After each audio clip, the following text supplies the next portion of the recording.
মহামায়া মন্দিৰ পাব হৈছো কৈ থাকক এইবিলাক ইয়াতে মন্দিৰত যাত্ৰী পাৰ্কিং এইবিলাক যাত্ৰী এইবিলাক পাৰ্কিং প্লেচ মহামায়া মন্দিৰৰ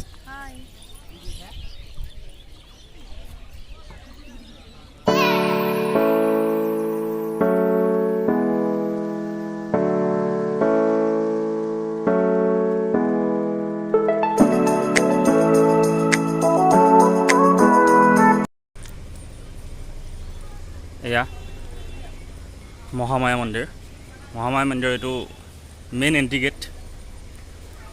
আমি মৰ্ণিং 5টা বজাৰ পৰা যাত্ৰা কৰিছিলোঁ আৰু যাত্ৰা কৰি আমি 11টা বজাত মহামায়া মন্দিৰত বান্দৰৰ বহুত উৎপাত আৰু বান্দৰৰ উৎপাতৰ কাৰণে যিখিনি প্ৰসাদ অনা যায় সেইখিনি অলপ ভালকৈ আনিব লাগে মানুহৰ ভিৰ বহুত মানুহ আছে ইয়াতে ইয়াত আমি শাৰী পাতি সেৱা কৰিব লাগিব ন তাক এবাৰ দেখাওঁ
মহামায়া মন্দিৰৰ ওপৰৰ ভিউ এইটো ওপৰত উঠিলে এটা আবিৰ্ভাৱ মন্দিৰ আছে ইয়াতে আমি ওপৰৰ পৰা আহিলোঁ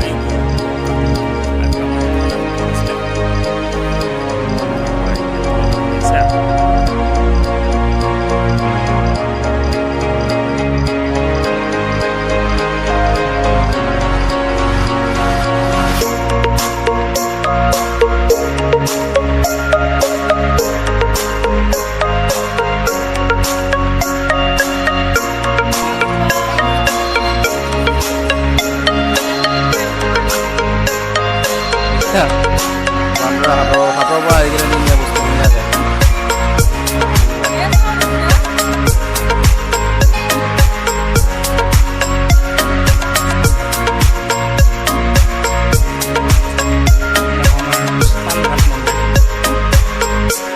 ইয়াত আহি বেছি ভাল লাগিছে স্নানঘাট টেম্পল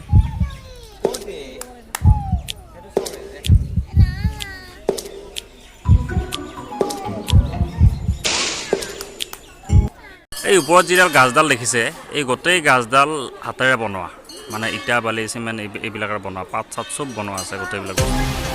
গোটেই বস্তুখিনি বনোৱা ইয়াত গাছডাল অদ্ভুত নিদৰ্শন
এয়া আমি বৰ্তমান আহি এতিয়া আমি গৰখীয়া মন্দিৰ যাম এতিয়া গৰখীয়া মন্দিৰ প্ৰৱেশ কৰিম এয়া গৰখীয়া মন্দিৰৰ গেট এইটো গেট ওপৰত In 200 meters, turn right onto Garakhiya Road.